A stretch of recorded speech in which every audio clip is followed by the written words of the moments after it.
मिलकर की, ये सारी बातें, इनका जवाब अरविंद केजरीवाल से दिल्ली पुलिस ने मांगा। और आपने देखा इसको लेकर के 2 दिन लगातार दिल्ली पुलिस ने अरविंद केजरीवाल और आतिशी जो मंत्री हैं इस सरकार में, उनको नोटिस थमाने के प्रयास भी किए और इस पर खूब राजनीति भी हुई। लेकिन क्या अरविंद केजरीवाल कोई प्रमाण देंगे? उन्होंने प्रेस कॉन्फ्रेंस भी की थी, लेकिन प्रेस कॉन्फ्रेंस करके आरोप तो दोहराया, लेकिन कोई प्रमाण उन्होंने अभी तक नहीं दिया है। लेकिन आज जो नोटिस दिल्ली पुलिस ने दिया था, उसका जवाब देने का दिन है। अब सौरभ भारद्वाज जो मंत्री हैं दिल्ली की सरकार के, वो क्या कह रहे हैं, अरविंद केजरीवाल क्या आरोप लगा चुके हैं, देखते हैं एक बार, फिर उस पर करते हैं बात। देखिए, अगर मुख्यमंत्री जी ने इतनी बड़ी बात कही है तो ऐसे तो नहीं कही होगी। और इस वक्त भारत के अंदर 1 दर्जन से ज़्यादा उदाहरण मैं आपको बता सकता हूँ। देखिए, मुझे तो अच्छे से याद है 2014 में भारतीय जनता पार्टी के दिल्ली के उपाध्यक्ष हमारे चुने हुए विधायक दिनेश मोहनिया को खरीदने की कोशिश कर रहे थे, करोड़ों रुपए का ऑफर दे रहे थे। बाकायदा स्टिंग का वीडियो हमने रिकॉर्ड किया, मीडिया को दिया, कहा गया था कि उसकी पुलिस जांच कर रही है, कंप्लेंट भी दी गई। क्या 10 साल में उसमें चार्जशीट भी हो गई? भारतीय जनता पार्टी मुझे बता दे, नए सबूत तो दे देंगे। जो नए सबूत होंगे वो तो तब आएंगे जब आप पुराना तो बताओ, आपने क्या किया उसके अंदर? कुछ नहीं किया। और आज भारतीय जनता पार्टी के पास सत्ता है तो बेचारे छोटे छोटे दल जो है अपने विधायकों को बचाते घूम रहे हैं। कल ये सत्ता जब किसी और के पास आ जाएगी तो इतिहास में ये मेरा वीडियो देखा जाएगा, तब भारतीय जनता पार्टी अपने विधायकों को लेके घूम रही होगी। अब देखिए, अब तो जो प्रधानमंत्री दिखाते हैं, फिर कई दशकों तक वो देश उस राह पे चलता है। ऐसा नहीं है कि वो कल्चर बदल जाता है। प्रधानमंत्री बहुत बड़ी चीज होते हैं। आज ये लोग हमारे इतना पीछे पड़े हुए हैं, आप लोग रोज अखबारों में पढ़ते होंगे। मनीष सिसोदिया को उन्होंने जेल में डाल दिया, बचाओ, कह रहे हैं उसने भ्रष्टाचार करा है। आज ये सारे हमारे पीछे पड़े हैं, सारी एजेंसी छोड़ दी केजरीवाल के पीछे, संजय सिंह के पीछे, मनीष सिसोदिया के पीछे, सतिंदर जैन। उनका क्या कसूर है? मनीष सिसोदिया का कसूर है कि वो अच्छे स्कूल बना रहा था। सतिंदर जैन का कसूर है कि वो अच्छे अस्पताल और मोहल्ला क्लिनिक बना रहा था। आज अगर मनीष सिसोदिया स्कूलों पे काम नहीं कर रहा होता, ये उसको गिरफ्तार ना करते।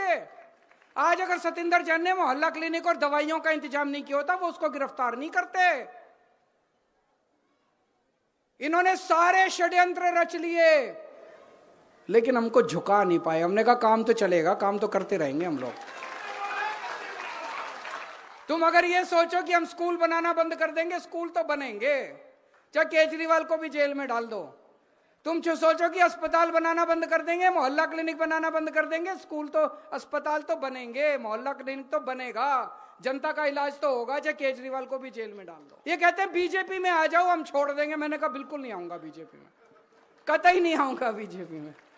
क्यों आ जाए बीजेपी में? नहीं आते बीजेपी में। बीजेपी में चले जाओ तो सारे खून माफ, सब। भ्रष्टाचार पे 0 टॉलरेंस रखते, ये लाइन तो सबको आती है, तो हम लोग कहे नहीं। अब इसी संदर्भ में जैसे मान लीजिए दिल्ली की आम आदमी पार्टी पे भ्रष्टाचार के कितने आरोप लगे हैं, उनके मंत्री जेल में हैं, तो डर तो स्वाभाविक होता है।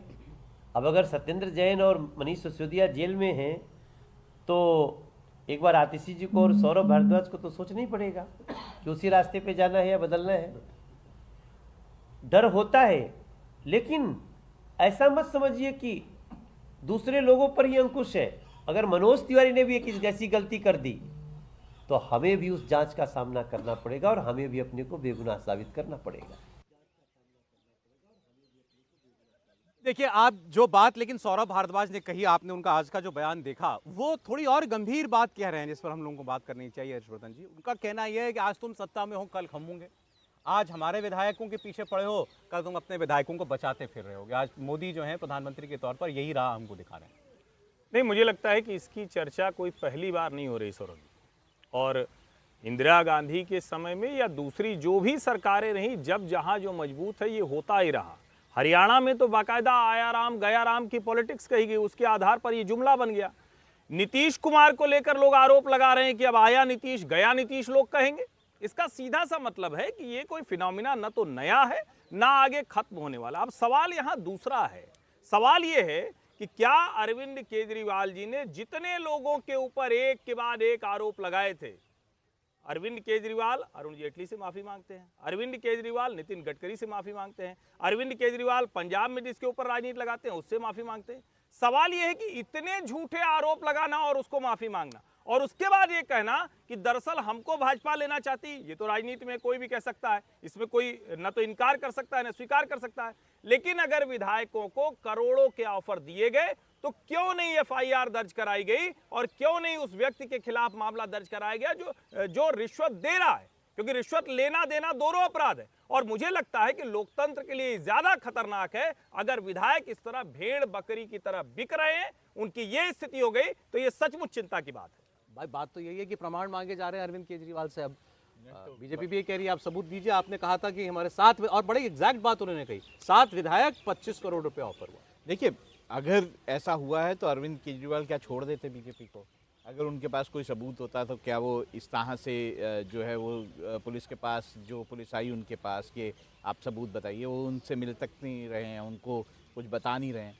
और दूसरा, अरविंद केजरीवाल ने कहा कि बीजेपी में जाके सब लोग जो हैं उनके खून माफ़ हो जाते हैं, तो वो तो तब होगा जब कोई आपने अपराध किया है। अगर अपराध किया उसके बाद बीजेपी में जाएंगे तो कुछ होगा।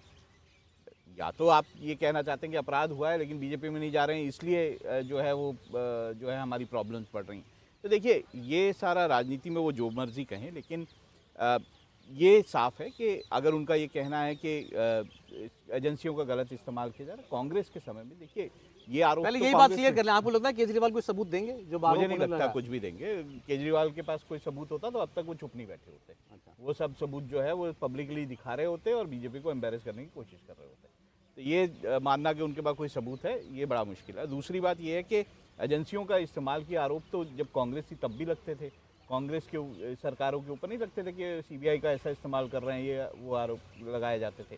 तो मुझे लगता है कि एजेंसियां जो हैं अपना काम करती हैं। अब जो पॉलिटिक्स है वो उसको किस तरह से देखती है या पॉलिटिशियंस उसको अपने किस तरह से देखते हैं। सौरभ भारद्वाज के लिए मैं ये बोल रहा हूँ कि उन्होंने जो बयान दिया कि जब जो है सत्ता पलटेगी तो हम क्या हम करेंगे यही करेंगे, तो ये तो पहले से देखिए होता आया है और ये आरोप लगते रहे हैं।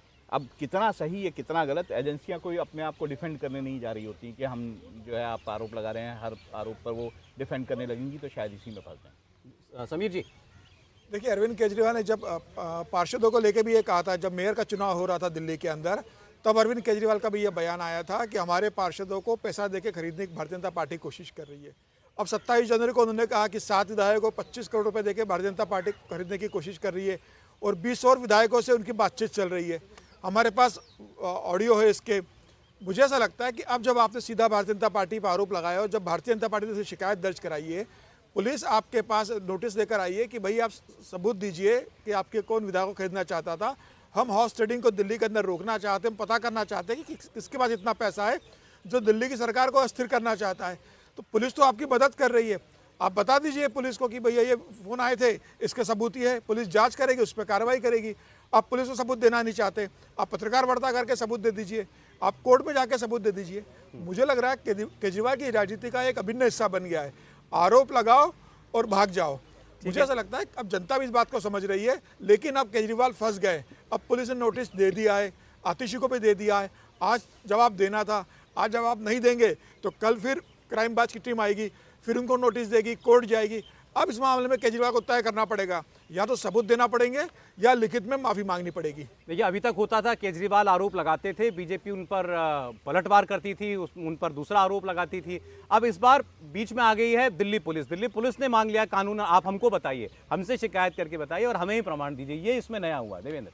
बिल्कुल सौरभ, और राजनीतिक सनसनी के लिए आरोप लगाना वो अपनी जगह पे है, लेकिन अगर दिल्ली पुलिस आ रही है या क्राइम ब्रांच की टीम आपसे पूछ रही है, और पूछ इस लिहाज से नहीं रही है कि आपको इंटरोगेशन करना है, बल्कि आपने जो आरोप लगाया उसको अंजाम तक पहुंचाने के लिए, यानी कि कार्रवाई करने के लिए कहा जा रहा है। और उस हिसाब से समझा जा सकता है कि अरविंद केजरीवाल के पास अगर सबूत होते तो कितना आसान काम था कि उन सबूतों को आप दें और पुलिस के ऊपर ये दबाव बना दें, उसके बाद की कार्रवाई हो। दूसरी चीज़, अरविंद जैसा कि अरविंद केजरीवाल ने सौरभ ये कहा था कि उनको बीजेपी में आने का ऑफ़र दिया गया, जितना बीजेपी मैं समझता हूँ उस हिसाब से मुझे ऐसा लगता है कि कम से कम मौजूदा दौर की जो बीजेपी है ना, अगर देश में आखिरी एक व्यक्ति बच जाएगा जिसको बीजेपी ज्वाइन कराना चाहेंगे, आखिरी एक राजनीतिक व्यक्ति, तो वो शायद अरविंद केजरीवाल होंगे। तो उस प्रकार के ऑफर का कोई मतलब नहीं, लेकिन अरविंद केजरीवाल को बखूबी मालूम रहता है कि ऐसे बयान देकर आप अपने लोगों को, अपने वोटर्स, अपने कार्यकर्ताओं को एक तरफ से और ज़्यादा उत्साहित करते हैं और सामने वाले को विलन दिखाते हैं, और उस मकसद से ये कहा जा रहा है। देखिए, अब 2-3 खबरें और रह गई, हम कहानी कुर्सी की में उनकी चर्चा भी आज कर ले। ममता बनर्जी को आज दिल्ली आना है, उनके यहाँ भी बजट सत्र शुरू हुआ है पश्चिम बंगाल में, लेकिन ममता बनर्जी दिल्ली आ रही हैं वन नेशन वन इलेक्शन के लिए जो कमेटी बनी है उसकी मीटिंग में शामिल होने के लिए। वो बंगाल की तरफ से अपनी बात उसमें रखेंगी बंगाल की मुख्यमंत्री के तौर पर। और दूसरा, उनकी पार्टी लगातार ये आरोप लगाती है कि केंद्र सरकार उनकी ड्यूज नहीं देती, जो पश्चिम बंगाल का हिस्सा है वो पैसा जो है वो उनको नहीं दिया जाता है। आज दिल्ली वो आई हैं, तो हो सकता है प्रधानमंत्री से भी उन्होंने समय मांगा, उनकी कोई मुलाकात भी हो, उनके ये वन नेशन वन इलेक्शन की मीटिंग के लिए उनका लेकिन आना हो रहा है। देवेंद्र, हाँ बिल्कुल सौरभ, और कोशिश उनकी ये रहती है कि जब भी पार्लियामेंट का सेशन चल रहा हो तो हर सेशन के दरमियान एक बार वो ज़रूर आ जाएं। इस बार क्योंकि वन नेशन वन इलेक्शन पे सभी राजनीतिक दलों से ऑलरेडी ये मांगा गया है कि आपका इस पे टेक क्या है। बीजेपी वगैरह काफ़ी पहले दे चुकी है, तो टीएमसी भी अपना टेक देगी। और दूसरी चीज़ की ग्रामीण विकास मंत्रालय में मनरेगा की धनराशि जिसके बारे में आप जिक्र कर रहे थे, बार बार वो ये आरोप लगा रही हैं, और इस बार तो उन्होंने डेडलाइन भी दिया कि इस तारीख तक इस पैसे का भुगतान कर दिया जाए। हर्षवर्धन जी, लेकिन अब तो कांग्रेस वाले भी डरते हैं उनके बयानों से। अब नहीं, हमारे लिए कुछ ना बोल मुझे लगता है कि ममता दीदी अब ज़्यादा तो कांग्रेस को ही डरा रही है, क्योंकि भारतीय जनता पार्टी के लिहाज से देखें तो बहुत कोई मुश्किल नहीं दिखती है। ये आरोप प्रत्यारोप दोनों पार्टियों के मतदाताओं को उनके पीछे लामबंद करेगा, और शायद ममता बनर्जी भी यही चाहती होंगी, भारतीय जनता पार्टी भी यही चाहेगी। और अगर बीच में हम ध्यान से देखें तो ये भी लग रहा था कि शायद ये गठजोड़ भी इसलिए नहीं बना कि कहीं ऐसा ना हो जाए कि अलग अलग धड़े में जब एक साथ ये लोग आएंगे तो एक और वर्ग है जो भारतीय जनता पार्टी के साथ चला है कि ये सब तो एक साथ हो गए। तो मुझे लगता है कि भाजपा को न तो कोई भ्रम है, न ममता बनर्जी को। असली भ्रम और डर की स्थिति कांग्रेस पार्टी के लिए है। ममता जी, आप अब दिल्ली आ रही हैं, पहले किसके खिलाफ बोलेंगी? कांग्रेस के खिलाफ या बीजेपी के खिलाफ? उनकी मजबूरी जो है पश्चिम बंगाल में ये है कि वो किसी हालत में ये नहीं चाहती हैं कि लेफ्ट पार्टीज और कांग्रेस जो है उनका जो मुस्लिम वोट बैंक है उसमें सेंधमारी करें इस वक्त, क्योंकि अगर ये सेंधमारी होती है तो उनको भी पता है कि किस तरह का नुकसान उन्हें झेलना पड़ सकता है पश्चिम बंगाल में बीजेपी के विरुद्ध जो ये अब लोकसभा का चुनाव होगा। ये तो उन्होंने खुल के ही कह दिया जब का राहुल गांधी या मुसलमानों में सुरसुरी छोड़ने आए हैं। बिल्कुल, वो उनको ये डर भी है कि किस तरह से ये असर कर सकता है, क्योंकि थोड़े बहुत वोट इधर उधर हुए तब भी बहुत सीटों पर असर होगा। दूसरा, जहाँ तक ये बात है कि उनको जो पैसा केंद्र की तरफ से मिलना चाहिए, मनरेगा का जो पैसा है उसको लेकर जो बात है, लेकिन एक बात और ध्यान रखनी पड़ेगी, इस वक्त जो स्कीमें पश्चिम बंगाल में चल रही है उसको लेकर जो वो कर्ज ले रही हैं और कर्ज के ऊपर वो जो स्कीमें चला रही हैं, ये भी पश्चिम बंगाल की जो पूरी इकोनॉमी है उसको लेकर ध्यान देने लगता। ममता दीदी इन दिल्ली, समीर जी। बिल्कुल, राहुल गांधी को प्रवासी पक्षी बोल ही चुकी है। कांग्रेस को ये भी कह चुकी है कि इस बार कांग्रेस 2024 में 40 सीटें भी जीत जाए तो बहुत मुश्किल होगा 40 सीटें जीतना। मुझे लग रहा है भारतीय जनता पार्टी जितना तीखा हमला कांग्रेस के ऊपर नहीं कर रही, उससे ज़्यादा तीखा हमला ममता बनर्जी कर रही है। और मुझे लग रहा है जब दिल्ली में आएंगी तो ज़रूर वो प्रधानमंत्री से मुलाकात होगी, लेकिन जब वो पत्रकारों से बात करेंगी तो मुझे लग रहा है कि वो कांग्रेस के ऊपर भी कुछ ना कुछ ज़रूर आरोप लगाएंगी, क्योंकि राहुल गांधी जिस हिसाब से वहाँ पर यात्रा कर रहे हैं और लोकसभा चुनाव के अंदर जिस तरीके से ममता बनर्जी 2 सीटों का प्रस्ताव कांग्रेस को दिया, कांग्रेस को मानने को तैयार नहीं है। और ममता बनर्जी को लग रहा है कि कांग्रेस वामपंथियों के साथ मिलकर बंगाल में ममता बनर्जी की सत्ता को चुनौती देने की कोशिश कर रहे हैं। तो मुझे ऐसा लगता है कि इस बार कांग्रेस और वाम दल मिलकर बंगाल में लड़ेंगे। ममता बनर्जी ने तय कर लिया है कि अब मैं इंडिया गठबंधन में नहीं हूँ, 42 की 42 सीटें मैं अकेले लड़ने वाली हूँ, बस ये घोषणा होना बाकी है। नीतीश कुमार तो चले गए, ममता बनर्जी ने कह दिया है कि मैं भी गठबंधन में हूँ, लेकिन बंगाल में चुनाव अलग लड़ूंगी। मुझे लगता है आने वाले दिनों में वो ये भी कह देगी कि मैं इंडिया गठबंधन का हिस्सा नहीं हूँ, मैं अपने दम पर भारतीय जनता पार्टी को बंगाल में रोकने वाली हूँ। अच्छा, देखिए हमारा समय कहानी कुर्सी का तो समाप्त हो गया है, लेकिन देवेंद्र से हम एक जानकारी और ले लें, आप तक पहुंचा दें।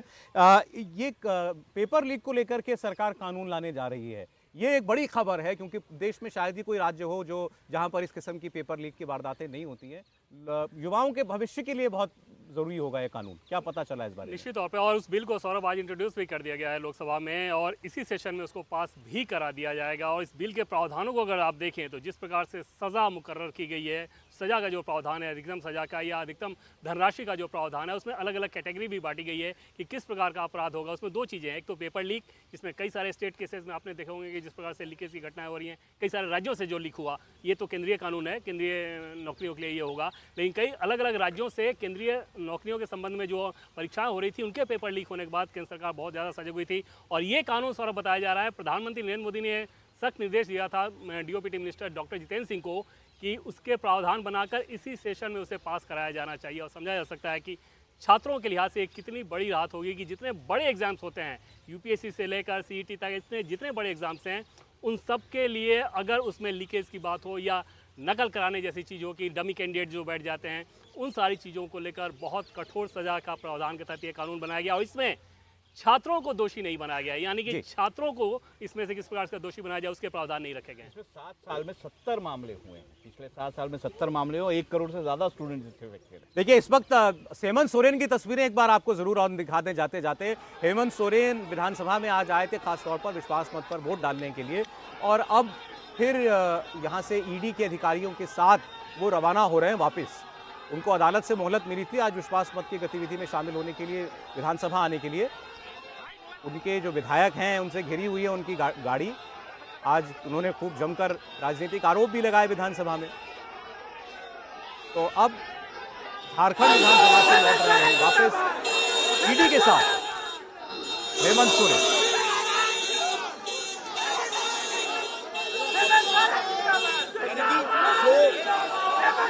जिस तरीके से दिखाना